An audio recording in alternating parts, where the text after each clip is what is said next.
If you're scrolling through this looking for real, unfiltered, regular American humor, not cringy dead jokes, not scripted stand-up lines, not forced internet memes, you've hit the exact right spot.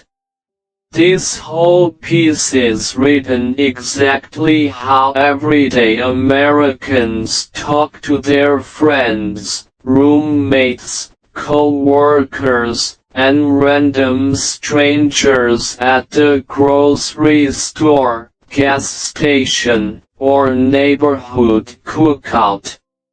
It's casual, conversational, slow burn funny, relatable to every single person living regular adult life in the US, and it's 20,000 straight words of continuous comedy with zero breaks, zero translations, zero stiff formal sentences, and zero fancy vocabulary. Just pure, authentic, mundane American life chaos that's so dumb and relatable it never stops being funny. Let's start with the most universal adult American brain glitch that literally everybody deals with: grocery store amnesia. I swear it's a nationwide psychological condition that only activates the second you walk through the automatic sliding doors of any supermarket in America. Outside the store, you're a fully functional human being. You remember your social security number, your bank password, your best friend's birthday, every lyric to every early 2010s pop song, and your entire work schedule for the next 2 weeks. You have a working brain, critical thinking skills, and basic adult competence. Then you step into Walmart, Target, Kroger, Publix, literally any grocery chain, and your entire frontal lobe shuts down instantly. Your brain turns to complete static. You forget why you walked in. You forget every item on your list. You stare at basic food items like you've never seen them before in your life. Last month I decided to be a responsible adult and do a quick grocery run with a super simple list. Just 4 things: oat milk, eggs, bread, and frozen broccoli. That's it. 4 items. No complicated ingredients. No random snacks, no weird specialty items. I wrote them down on a physical note card so I wouldn't forget, because I know my brain betrays me in supermarkets. I walked in feeling confident, like I was gonna breeze through the store in 5 minutes flat, check out, and head home to make a healthy dinner. I was ready to win at adulting. First stop, dairy aisle for oat milk. I get there, stare at 20 different types of milk: whole milk, skim milk, almond milk, soy milk, vanilla oat milk, original oat milk, barista blend oat milk, and my brain completely short circuits. I stand there for 15 solid seconds staring at cartons of milk, unable to remember if I needed oat milk or almond milk. I pull out my note card, stare directly at my own handwriting, and my eyes refuse to process the words.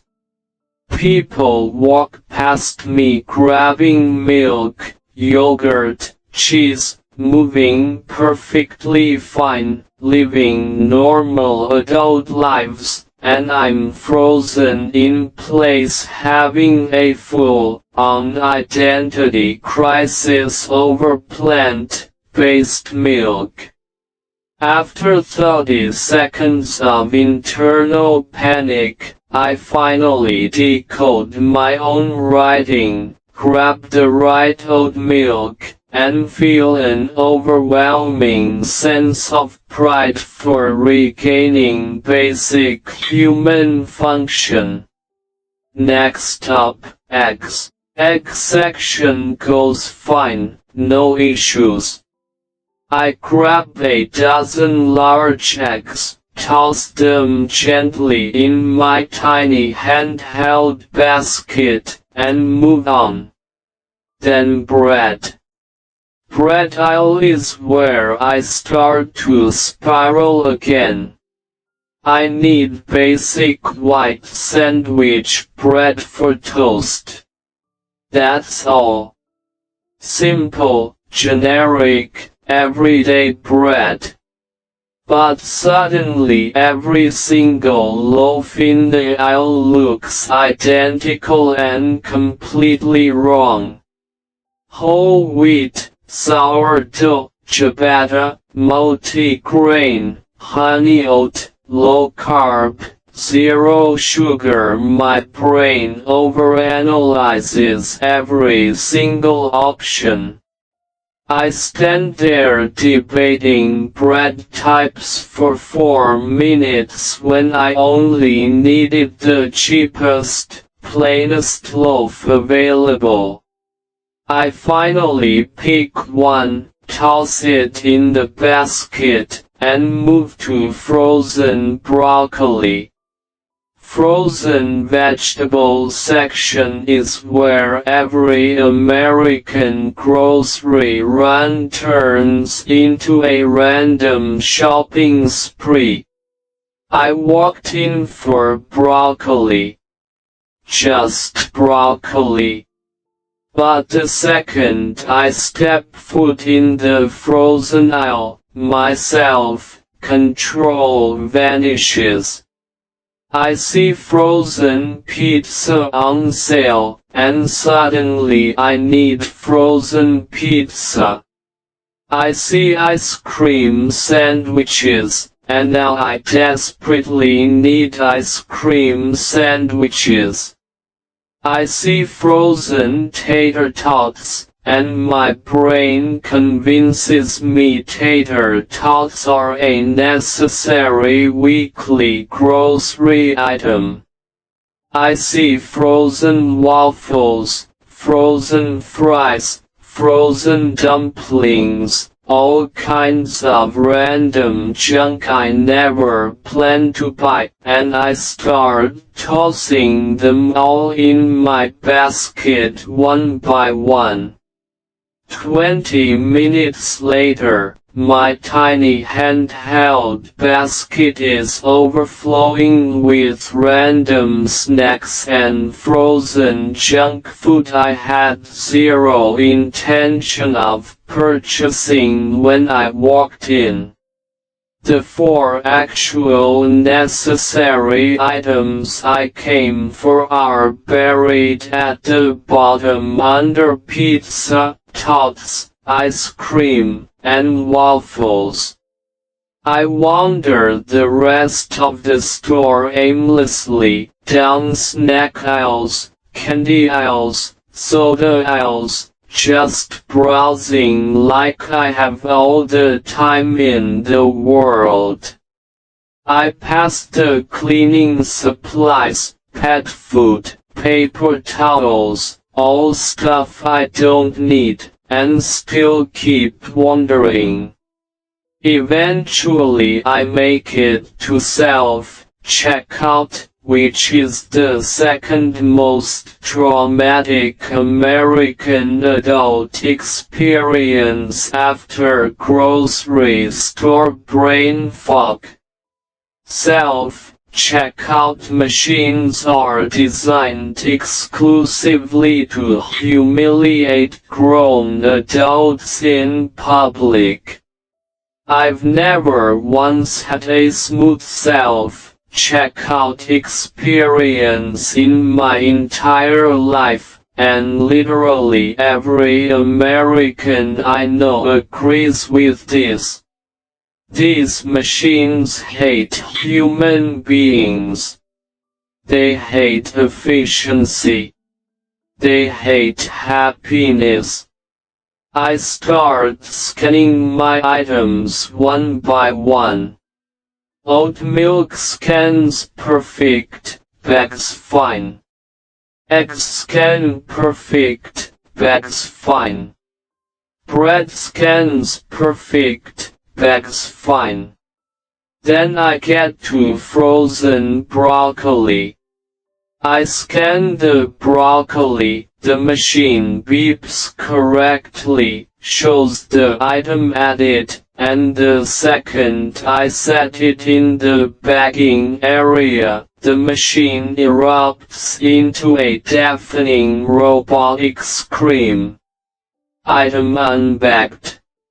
Please place item I in the designated bagging area. Warning, undetected merchandise. Rescan required. I stare at the broccoli sitting directly in the bagging area, fully visible, completely still, exactly where it's supposed to be. I pick it up, set it down again. Same scream. I flip the bag over, adjust the position, tap the machine screen, make eye contact with the overhead camera like I'm begging for mercy. The machine just keeps yelling louder and louder. A line starts forming behind me. People stop browsing and start waiting. I start sweating. I'm a grown adult with a job, rent, and adult responsibilities, and I'm publicly failing the task of bagging a single bag of frozen broccoli. After a full minute of public humiliation, the store attendant walks over. She's the classic overworked retail employee who's seen every self-checkout meltdown known to mankind. She doesn't check the broccoli, doesn't rescan the item, doesn't ask me what's wrong. She just taps one single button on the screen, shuts the alarm off instantly, and says the most relatable sentence in American retail history: "These machines just wake up every day choosing violence." She's so right. Self-checkout machines don't malfunction randomly. They malfunction on purpose to make regular people feel incompetent. I finish scanning my mountain of random impulse snacks, pay, and walk out to my car exhausted. When I get home and unpack everything, I realize the worst part of the entire trip. I forgot the frozen broccoli. The one single vegetable I walked into the store specifically to buy. I bought $40 worth of unnecessary junk food for a machine in public, wandered the store for 20 minutes, and left without the one healthy item I needed. That's peak American adult grocery store humor. Smart enough to overanalyze bread types, dumb enough to forget my entire original mission.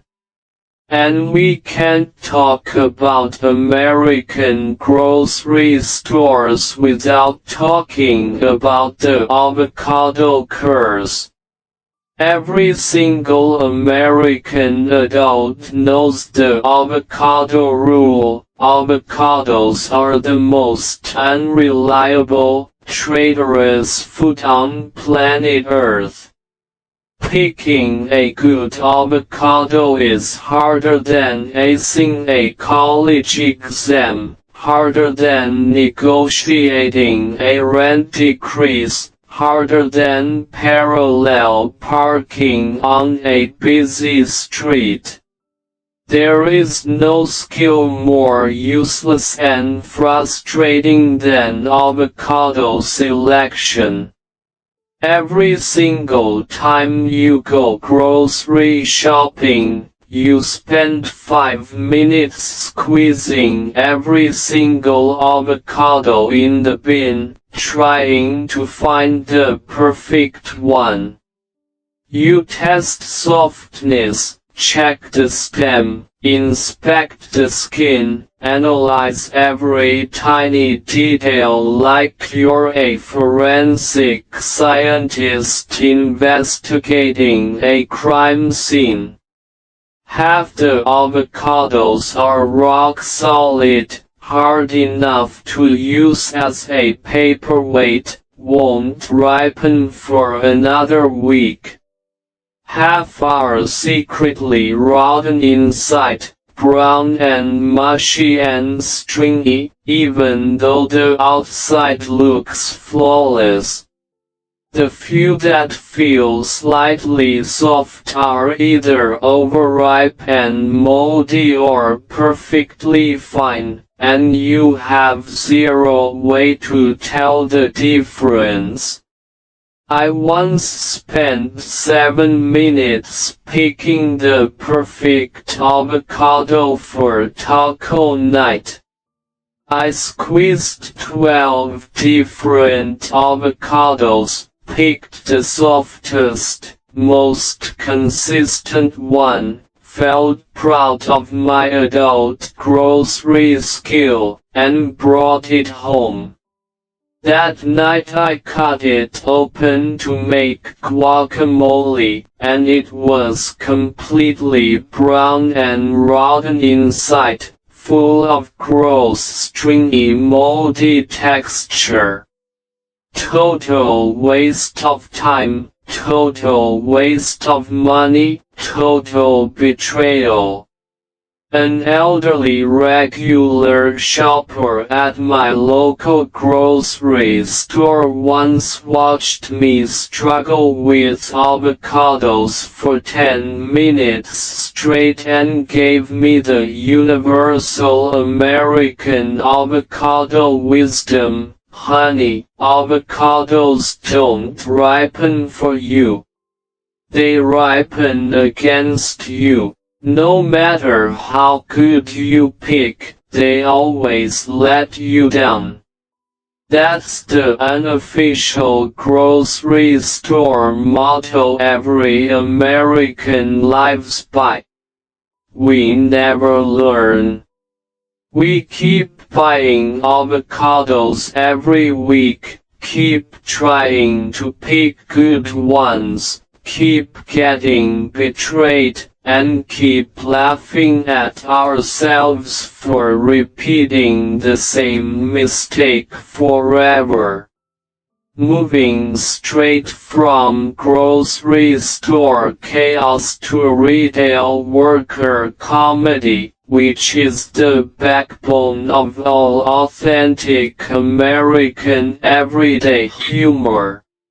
If you've never worked retail, food service, or customer service in the United States, you have no idea how absurd regular human people are when they're out in public. Retail workers witness the dumbest, funniest, most brain-dead human behavior every single shift. Stuff way funnier than any scripted comedy show. My best friend worked at a popular American department store for 3 years, and she has a never-ending list of customer stories that still make me laugh hysterically. One of her best stories happened on a dead slow Tuesday afternoon. The store was empty, no crowds, no rush, just a few random people wandering around killing time. A middle-aged dad walks in wearing the classic American dad uniform. Faded baseball cap, oversized graphic tee, cargo shorts, white crew socks, and beat-up sneakers. He looks bored, like he's just escaping his house and family for an hour of quiet public time. He walks straight up to my friend's register, holds up a tiny portable keychain flashlight, and asks her a completely serious, deadpan question with zero sarcasm. "Excuse me, ma'am. Does this flashlight work in the dark?" My friend freezes for a full 2 seconds. She's heard every dumb retail question imaginable. She's had people ask if sunglasses work indoors, if winter coats keep you warm in summer, if umbrellas stop rain inside buildings. But this question hits different.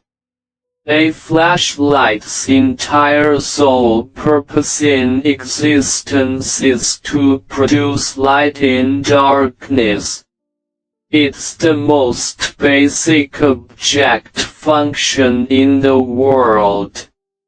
She's trained to be polite no matter how stupid the question is. So she responds gently, "Sir, that's exactly what flashlights are designed for. They light up dark spaces."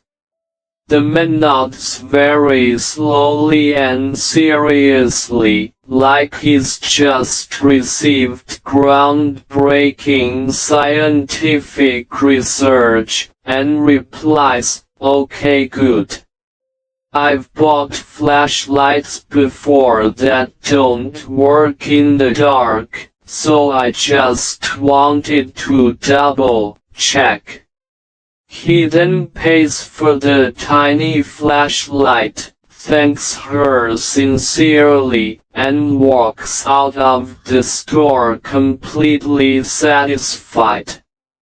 My friend stood behind the register alone for 5 minutes after he left, just processing the fact that there are grown adult men in America who have purchased defective flashlights that fail their only job, and instead of returning them or Googling the issue, they just assume some flashlights are daytime-only flashlights. That's pure unfiltered American civilian chaos. Normal people walking around with zero critical thinking skills, living their best confused lives. Another iconic retail story involves the seasonal holiday section. Every single American store sets up 3 months before the actual holiday. Americans love prematurely decorating for every season, and retail stores take it to an absurd extreme. My friend worked Halloween retail in August. 90-degree weather, full summer humidity, pool days, beach trips, peak summer season, and the entire store was decked out in jack-o'-lanterns, fake skeletons, spooky lights, and Halloween costumes. A customer walked in sweating profusely from the summer heat, stared at the massive Halloween display, and asked angrily, "Why is all this Halloween stuff out? It's still summer." My friend, exhausted from explaining this to 50 customers a day, replied, "Ma'am, retail starts holiday prep 3 months early every year. It's just how stores work." The customer huffed, shook her head, and said the most dramatic line ever, "This is ruining my summer vibe." Americans will get genuinely upset at seasonal retail timelines. We love our seasonal vibes so much that early holiday decor feels like a personal attack on our current season enjoyment. It's such a petty, relatable, uniquely American thing to get mad about, and every retail worker has dealt with this exact complaint every single year. Now let's talk about apartment roommate chaos, which is an entire genre of American young adult comedy all on its own. If you've ever lived with roommates in college or post-college apartments in the US, you have unlimited real-life jokes that beat every sitcom ever made. Shared living spaces turn normal functional adults into petty, dramatic, ridiculous humans, and every single roommate dynamic has the exact same funny conflicts nationwide. I lived with 2 roommates last year in a standard small American 2-bedroom apartment. 3 adults, 1 tiny bathroom, 1 cramped kitchen, 0 storage space, classic young renter setup. All 3 of us had full-time jobs, paid rent on time, were responsible adults on paper, and absolute chaotic gremlins in real life. Our apartment had 2 ongoing legendary battles that generated non-stop comedy: the thermostat war and the shared fridge biohazard experiment. First, the thermostat war. This is universal across every shared living space in America. No 2 humans can ever agree on a comfortable room temperature. Ever. One person is freezing at 72 degrees Fahrenheit. One person is sweating at 72 degrees. One person likes the apartment freezing cold year-round, even in winter. One person needs it warm and cozy at all times. Compromise never happens. Secret temperature adjustments are the universal roommate pastime. Our thermostat war got so petty we created an official thermostat log notebook that we taped to the fridge door. The rules were non-negotiable. Every single time you adjust the temperature, you must write down the exact time, the new temperature, and your initials. No secret changes, no exceptions, no loopholes. We thought this official log would end the passive-aggressive temperature fighting. We were so wrong. Instead of stopping the chaos, the log turned our thermostat war into a competitive, petty game. We started adjusting the temperature by 1 single degree at a time just to annoy each other subtly.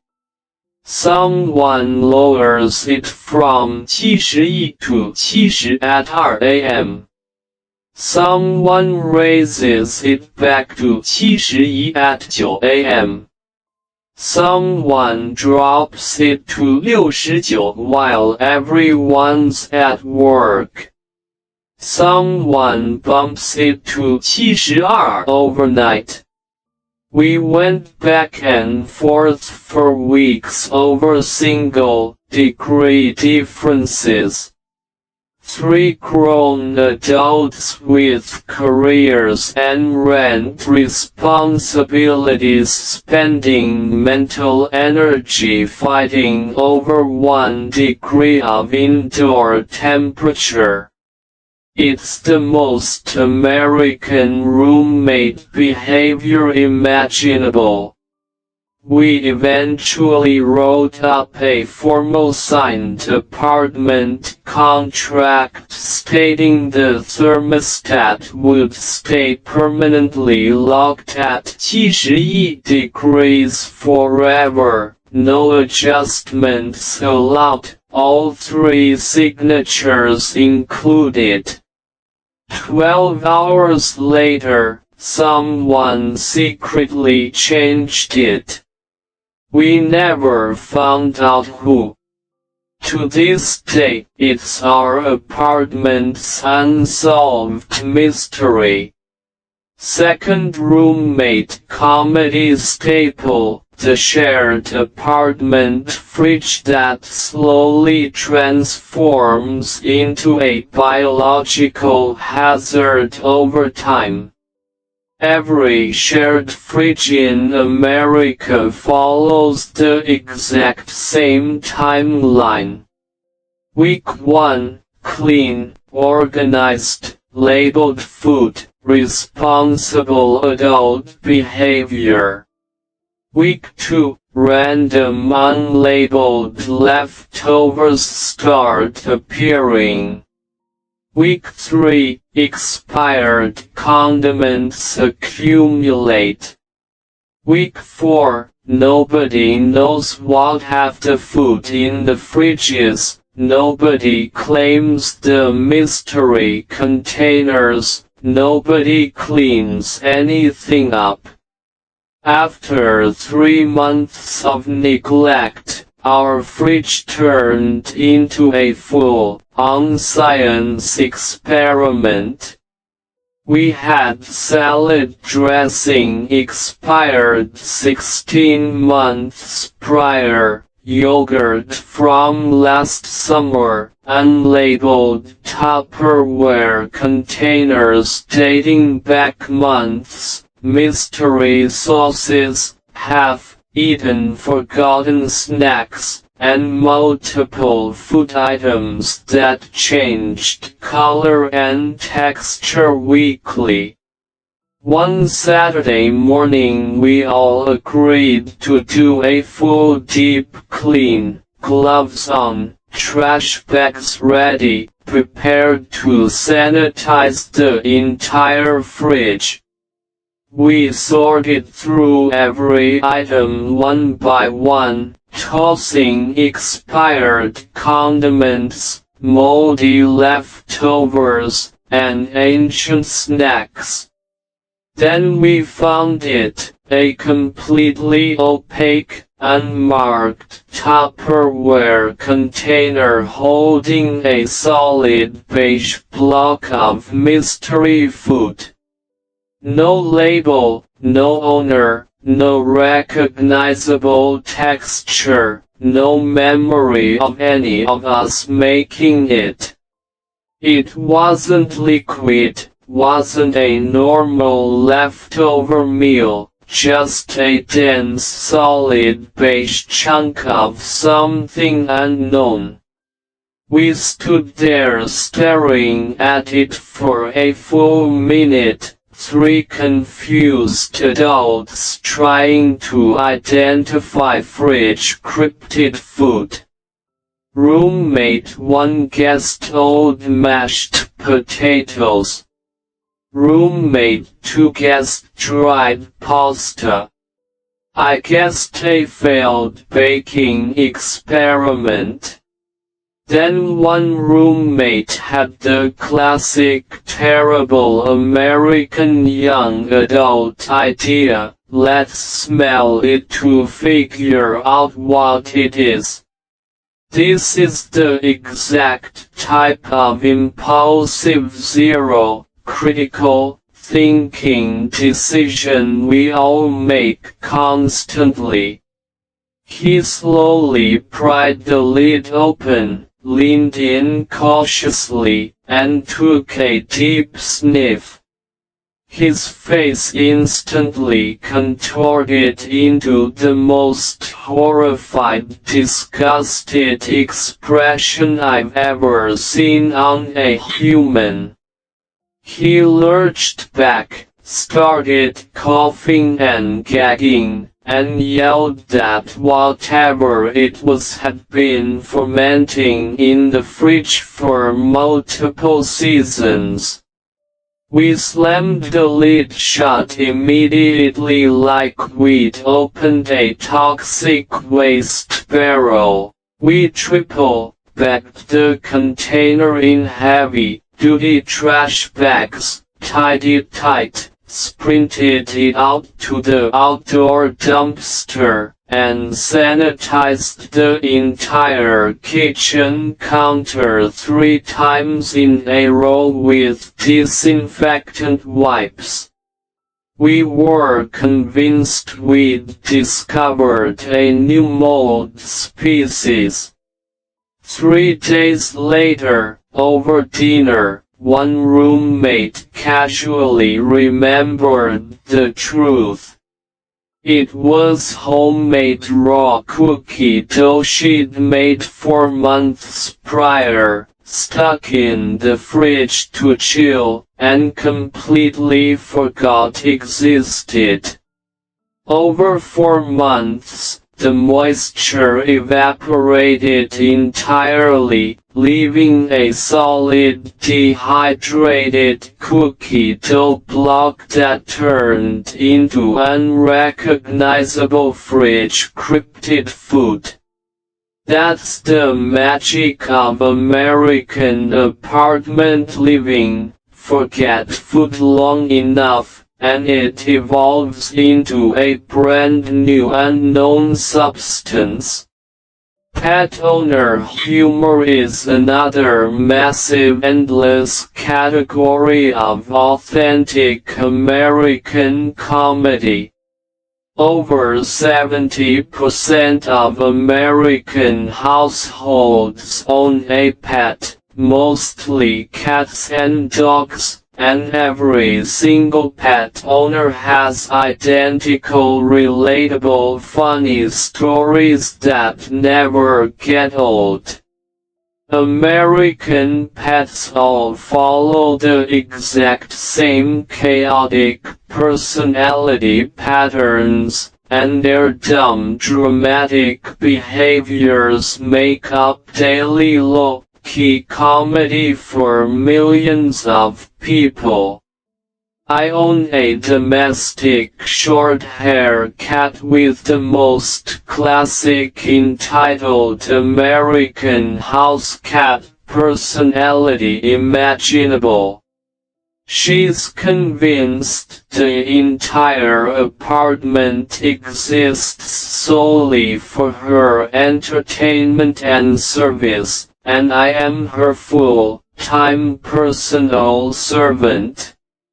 Her nightly routine is the most predictable, hilarious cat manipulation trick in existence, and every cat owner in America deals with this exact thing daily. Every single night, exactly 10 minutes before I plan to go to bed, my cat becomes the most affectionate, clingy cuddle bug on the planet.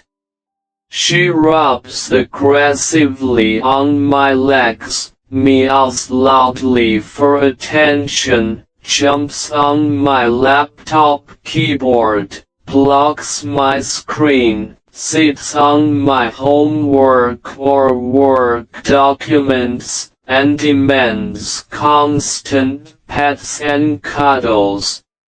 She's sweet, loving, clingy, and impossible to ignore. She acts like she hasn't received affection in months, even though I pet her multiple times every single day. This clingy affection lasts until the exact millisecond I lay down in bed, turn off the lights, and pull the covers up to sleep. The second I'm settled for bed, she does a complete 180 personality flip. She jumps off the bed instantly, trots 5 feet away, sits on the cold hardwood floor, and stares at me with pure judgment like I just committed a personal offense against her. She refuses cuddles, refuses attention, refuses any interaction whatsoever.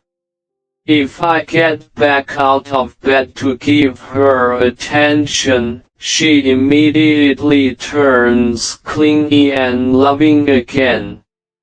If I lay down to sleep, she abandons me instantly.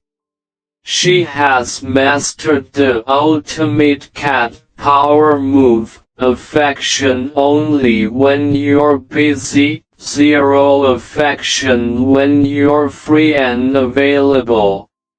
She controls my schedule purely for her own amusement, and she does this every single night without fail. It's the most consistent daily joke in my entire life.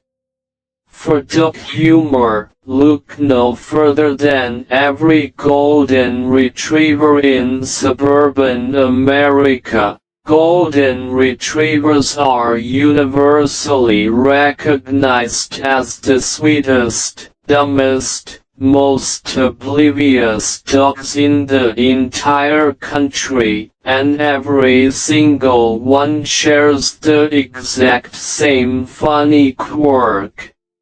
My next door neighbor has a 3-year-old golden retriever who's lived in their backyard his entire life. He knows every tree, every bush, every patch of grass, every corner of that yard by heart. He's lived there since he was a tiny puppy. But every single time the neighbor opens the back door to let him out to use the bathroom, this dog sprints outside like he's just discovered a brand new uncharted continent. He runs full speed across the grass, spins in circles of pure joy, sniffs every single blade of grass like it's brand new information, stares up at the sky in awe, and explores his own backyard like it's his first time seeing it ever. 2 minutes later, he's tired, ready to come inside, and acts like he just finished a cross-country hiking expedition. Dogs in America live every single day like it's their first day on Earth. Cats live every single day like they're royalty trapped in a peasant household. The contrast is endlessly funny and universally relatable across every pet owner in the country. Office workplace humor is the quiet backbone of American adult comedy. 9 to 5 Office life is full of tiny mundane absurd moments that add up to constant low-key laughter every single workday. Every single corporate office in America has the exact same weird co-worker archetypes, exact same stupid office rituals, exact same frustratingly funny daily problems. First, the overly formal email co-worker. Every office has one person who responds to every single casual 2-second question with a 3-paragraph formal business essay. You send a quick message, "Hey, can you send me the client file when you get a chance?" Normal people reply, "Sure, sending now." This co-worker replies with a full professional correspondence, Thank you for your valuable inquiry regarding the client file request. I have acknowledged your request and will prioritize delivery within the current work window. Please anticipate receipt imminently. Feel free to reach out for additional support. Best regards. They turn casual workplace small talk into official corporate documentation. They treat every tiny trivial task like a multi-million-dollar business deal. It's unintentionally hilarious how seriously they take basic office communication, and every team has one of these people without exception. Second universal office comedy staple, the break room microwave nightmare. Office microwaves across America are consistently the dirtiest, most problematic appliances in existence. They're caked with old food splatters nobody cleans, they heat food unevenly, and they're always used to cook aggressively smelly meals during peak lunch hours. Every office has that one co-worker who heats up fish every single Wednesday at noon sharp, filling the entire hallway with fishy odor. Another co-worker who microwaves broccoli every day, releasing that weird bitter vegetable smell that lingers for hours. Another who heats up spicy chili that makes the whole break room smell like a street taco stand. Everyone smells it. Everyone internally suffers, nobody says a word, and the entire office atmosphere turns awkward for 20 minutes post-lunch. The most legendary office microwave story I've ever heard happened at a standard suburban corporate office last year. A brand new summer intern was heating up a baked potato for lunch, and they accidentally left a metal fork on the plate inside the microwave.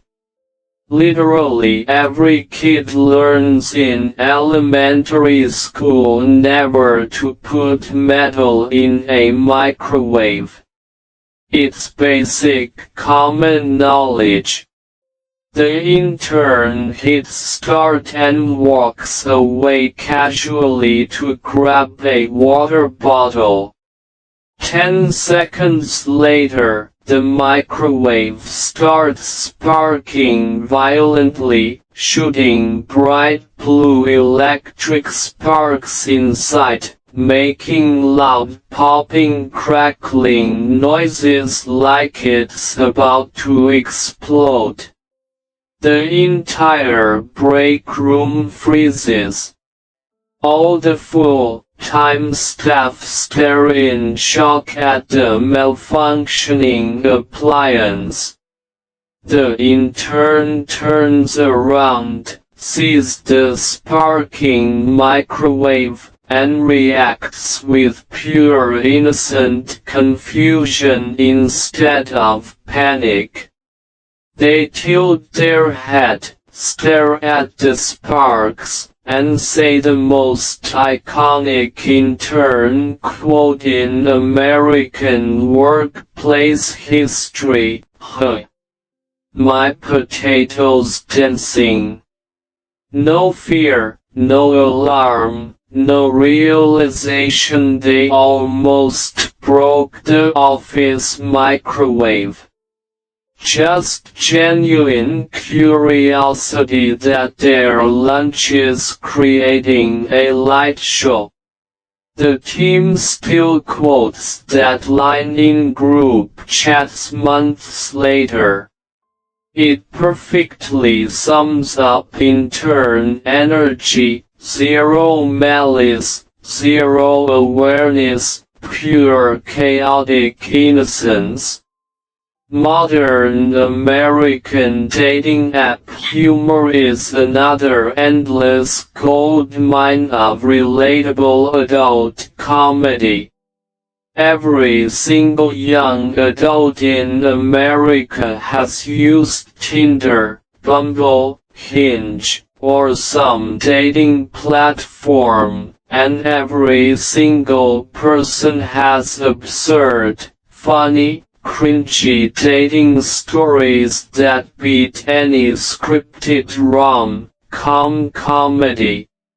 The number one universal dating app joke is profile photo time travel.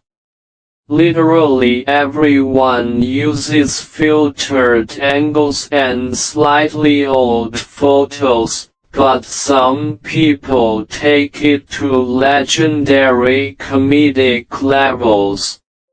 A close friend of mine went on a coffee date last year with someone whose dating profile was full of high-quality outdoor photos, bright sunlight, clear facial features, clean hairstyle, casual stylish outfits, all looking modern and normal. When the person showed up to the coffee shop, they looked completely different.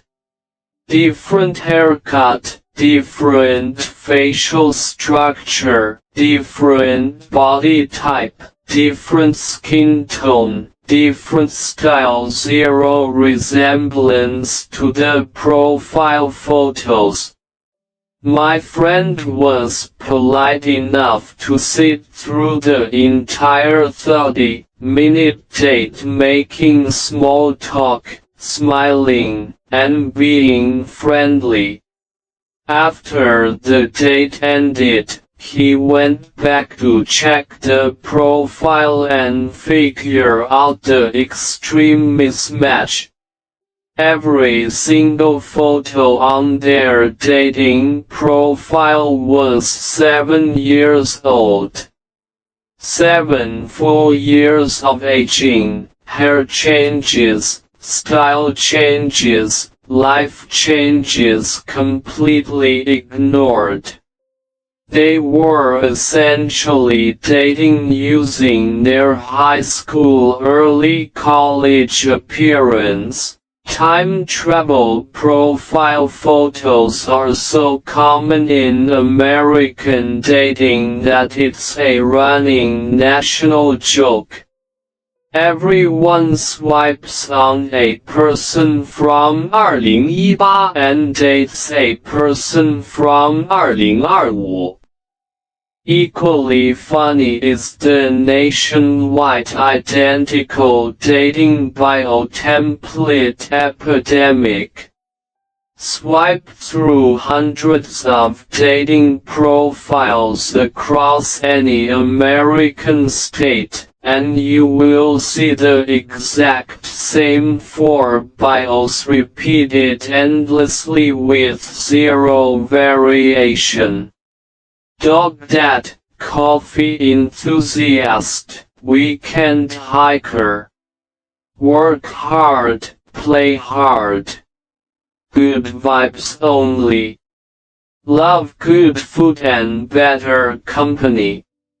Literally thousands of 20-something Americans use these exact generic lines with zero originality. It's unintentionally hilarious how every single person on dating apps has the exact same personality on paper. American driving and highway humor is core national comedy culture. America is a driving country. We live in our cars, commute on highways, deal with traffic daily, and every driver shares the exact same hilarious, frustrating road experiences. The most iconic highway joke in America is the empty highway slow left lane driver phenomenon. It happens every single day, everywhere in the country. You're driving on a massive open highway, zero traffic for miles, completely empty road, perfect weather, no construction, no accidents, no obstacles whatsoever. The entire highway is wide open. And yet, there will always be one single random person cruising 10 miles per hour under the speed limit in the far left passing lane. The left lane is legally for passing fast traffic, but this one person camps there slowly, creating an entire unnecessary traffic jam behind them. Dozens of cars pile up behind this one slow driver on an otherwise empty highway. Nobody knows why they do it. Nobody understands the logic. It's a nationwide unexplained driving mystery that's funny and infuriating at the same time. Small-town American road signs are another unintentional comedy.